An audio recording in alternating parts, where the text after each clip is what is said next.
मैं Shalini, daughter of Jaichand Yadav. मेरी उम्र 22 साल है। ये मेरा आधार कार्ड, मेरी एज प्रूफ है। मैं HIG 1/8 बरह 6 की रहने वाली हूँ। अपने घर से 29 जून को अपने कॉलेज के एग्ज़ाम का बहाना करके अपने घर से निकली थी लखनऊ के लिए। लेकिन मैं अपने दोस्त मोहम्मद फैसल, जिनको मैं 6 साल से जानती हूँ, इनके साथ मैं 2 जुलाई को आके हमने गाज़ियाबाद से शादी की। मैंने अपनी मर्ज़ी से, अपनी राज़ी खुशी से, बिना किसी दबाव, बिना किसी फोर्स से मैंने अपना कन्वर्जन किया। हमने निकाह किया और निकाह के साथ साथ हमने कोर्ट मैरिज भी की। और ये हमारा 2 तारीख को गाज़ियाबाद से हमने दोनों ने अपने खुद से कोर्ट मैरिज किया है। ये रहा सर्टिफिकेट। मेरी शादी का जैसे ही मेरे घर वालों को पता चलता है तो उनमें से मेरे बड़े वाले भाई का, जिनका नाम विकास यादव है, फ़ोन आता है और वो मुझसे कहते हैं कि जो तुमने कर लिया है, तुम समझ रही हो कुछ नहीं होगा, पर ऐसा कुछ नहीं है, तुम्हें आना पड़ेगा। और तुम जो समझ रही हो कि तुम बच जाओगी, तुम्हें कुछ नहीं होगा, या जो तुमने कर लिया वो हम सब मान जाएंगे, तो ऐसा कुछ नहीं है, तुम्हें आना पड़ेगा। ये सब सुन के मैंने फ़ोन काट दिया। और इस बीच मेरे घर वालों से बात होती रही। मेरी मम्मी, जिनका नाम शत्रुपा यादव है, उनसे बात हुई। मेरी भाभी, जिनका नाम नेहा यादव है, मेरे बड़े वाले भाई विकास यादव, और मेरे जो मुझसे जो बड़े एक हैं, उनका नाम अभिषेक यादव, उनसे मेरी बात होती रही। मेरे अभिषेक यादव के भाई के दोस्त से, जिनका नाम दीपक यादव है, वो मुझे समझाते रहे कि आ जाओ, हम किसी को कुछ नहीं बताएंगे, हम चुप्पे से तुम्हें गाड़ी में ले जाएंगे, कुछ नहीं होगा, तुम बस आ जाओ। पर मैं अपनी मर्ज़ी से आई थी, तो मैंने उनसे बोला कि नहीं, मैं नहीं आ सकती। फिर मैंने फ़ोन काट दिया। फिर उसके बाद मेरे पापा का 2-3 बजे रात में फ़ोन आता है और वो मुझसे बात करते हैं, मुझसे और फैसल से भी बात करते हैं। मुझसे भी बातें करी थी बहुत सारी कि तुम क्या करते हो, क्या काम है, तुम्हें ये करने से पहले सोचना चाहिए था। अच्छा, तुमने अपने पापा को बताया? तो मैंने कहा नहीं सर, मैंने भी अपने पापा को इन्फॉर्म नहीं करा है। कहते हैं तुम अपने पापा से इन्फॉर्म कर लो, मुझे मिलवा दो, मैं तुम दोनों की शादी करा दूंगा, मुझे रिलीजन से कोई मतलब नहीं, जहाँ मेरी बेटी खुश रहेगी वहाँ मैं राज़ी हूँ। तो मैंने कहा ठीक है सर, मैं कल आपको 11 बजे, अभी तो रात हो गई, कल 11 बजे मैं अपने पापा को बात करके आपको इन्फॉर्म कर दूँगा, फिर आप जैसा चाहना मिल लेके बात कर लेना। कहते ठीक है, अगर नहीं करोगे तो तूफ़ान आ जाएगा, ये वो। मैंने कहा ठीक है सर, क्षमा चाहता हूँ जो दिक्कत दी, लेकिन मैं कल आपको ज़रूर बताऊँगा।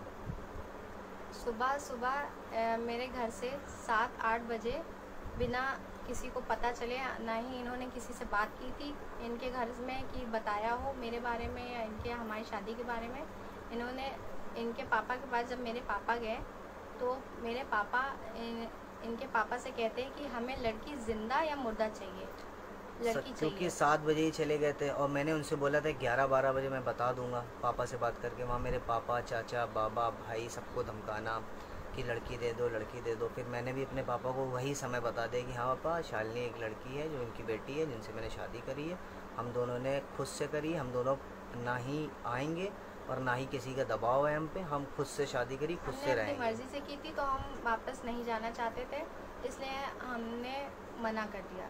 और जैसे ही मेरे घर वाले वहाँ से जा नहीं रहे थे इनके घर से, हमने फिर ये बोला कि मैं अपने भाई से कि वहाँ से चले जाओ, हम आएंगे पर वहाँ से चले जाओ। फिर उसके बाद ये सब होने के बाद हमने डर से अपना फ़ोन बंद कर दिया और कांटेक्ट करना सबसे छोड़ दिया। हम दोनों ने अपना फ़ोन बंद कर दिया। हम लोगों ने कांटेक्ट करना छोड़ दिया। कांटेक्ट जब हम अपना रह रहे थे, हमने किसी से कांटेक्ट नहीं किया था, अपना आराम से रह रहे थे, हंसी खुशी रह रहे थे कि 14 जुलाई को यूपी से कानपुर पुलिस किदवई नगर थाने के दरोगा, जिनका नाम अखिलेश कुमार यादव है, और 2 सिपाही और आए थे, एक का नाम, जिनका नाम है सूर्यवंशी, वो आए थे। वो जहाँ मैं रह रही हूँ वहाँ आए थे। यहाँ से आकर मुझे चांदनी महल थाने ले गए। चांदनी महल थाने ले जाने के बाद वहाँ मैंने देखा कि मेरे पापा भी हैं, वहाँ मेरे पापा भी थे। पुलिस से कह के मुझे यहाँ से ले गई थी कि तुम्हारा मजिस्ट्रेट के सामने बयान करा देंगे, तुम वहाँ चलो। और मैं इसीलिए थाने चली गई। और जब मैंने अपने पापा को देखा, सबको, पुलिस को देखा, पुलिस से मेरी बातचीत हुई। जब मैं अपनी मर्ज़ी से आई थी तो मैं नहीं जाना चाहती थी किसी के साथ भी, इसलिए मैंने इनके साथ रहने का फ़ैसला किया और मैं यहाँ से नहीं गई। पुलिस इस डिसीज़न को लेते मुझसे एप्लीकेशन लिखवाई और मेरी साइन लेके चली गई। मेरा बयान जो कि मैं अपनी मुँह ज़बानी से बोल रही थी, मुझे हिंदी लिखनी नहीं आती, हिंदी इन्होंने लिखी और साइन मैंने किया, जिसमें ये लिखा था कि मैंने 29 तारीख को अपने घर से निकल के 2 तारीख को शादी की है मोहम्मद फैसल के साथ, और अब मैं नहीं जाना चाहती, मैं यहाँ पे रह रही हूँ और मैंने किसी दबाव में नहीं करी, मैं बहुत खुश हूँ अपने पति के साथ, और अब मैं घर नहीं जाऊँगी और ना ही अपने भाई के साथ ना ही पापा के साथ। मैंने बयान में लिखवाया साइन कि करके मैं नहीं जाना चाहती, और वो पुलिस मेरी वीडियो बनाकर फिर सब अपना करके काम सारा एप्लीकेशन करके वो यहाँ से चले गए। यहाँ से जाने के बाद हम अपनी मैरिड लाइफ में रह रहे थे, अच्छे से रह रहे थे। फिर उसके बाद ठीक आज 8 अगस्त को 8 तारीख को हमें पता चलता है कि न्यूज़पेपर में मेरे पापा ने निकलवाया है कि फैसल मुझे तमंचे की नोक पर जबरन ज़बरदस्ती ले गए हैं और 10 लाख के गहने के साथ मुझे ले गए हैं और मुझसे ज़बरदस्ती शादी की है, और इनके पूरे परिवार, मम्मी पापा भाई, सबका नाम उस पेपर में लिखवाया है। 7 लोगों पे FIR दर्ज कराई है। FIR लिखाया, कहा उसमें ये लिखा हुआ है कि ये मुझे ज़बरदस्ती ले गया, मुझसे ज़बरदस्ती शादी कर रहे हैं और जहाँ रह रहे हैं ये वहाँ मुझे मार देंगे, जबकि ऐसा कुछ भी नहीं है। हम लोग हमेशा राजी खुशी रहते हैं साथ में। 6 साल से जानते हैं, 6 साल से हम इन्हें पहचानते हैं, और हम इनसे अपनी मर्ज़ी के मुताबिक हमने जो भी डिसीज़न लिया हमने खुद से डिसीज़न लिया है, बिना किसी दबाव के, बिना किसी फोर्स से हमने कुछ भी नहीं किया है। हमें किसी से कोई शिकवा नहीं है, कोई शिकायत नहीं है। हमें अपने मुझे अपने माँ बाप से भी नहीं है कि ना ही मुझे, इसलिए मैंने अपने माँ बाप के नाम एक भी FIR नहीं लिखवाया।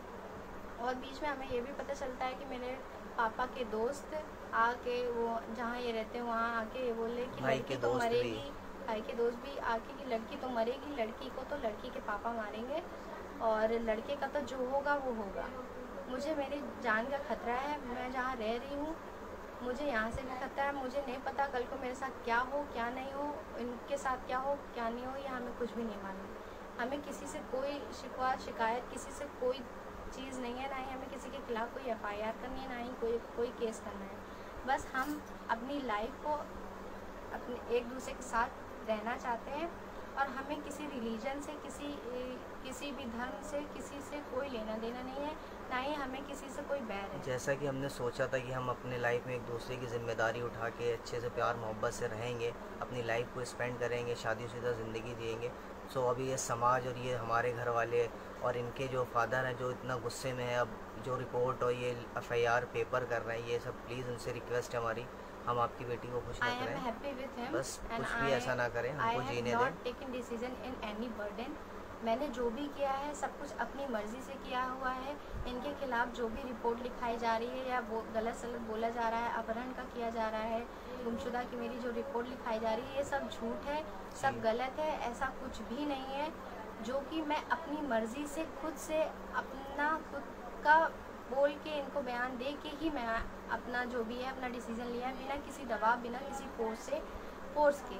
बस उसके बावजूद भी any problem with any religion, and हमें किसी भी टाइप का किसी को लेके कोई भी नहीं करना है। बस हमें आप सबसे मदद चाहिए, प्लीज़ हमें प्रोटेक्शन दिलवाइए, हमारी मदद करिए प्लीज़।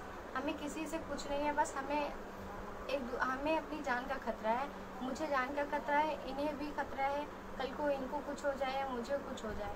हम नहीं चाहते किसी के साथ कुछ गलत करना। और ये वीडियो हमें जब ये न्यूज़पेपर का पता चला तब मैंने बनाई है। प्लीज़ हमारी सपोर्ट कीजिए, हमारी मदद कीजिए। कल को ऐसा ना हो कि कानपुर जाना पड़े, कोई दिक्कत हो रास्ते में, क्योंकि हमारी जान को खतरा है। जिस तरीके से हम पे इल्ज़ाम लगे इनको लेकर, ऐसा कुछ भी नहीं है, सब झूठ है, सब फेक है। I am requesting you, please kindly support us, kindly help us. Thank you so much. Thank you so much.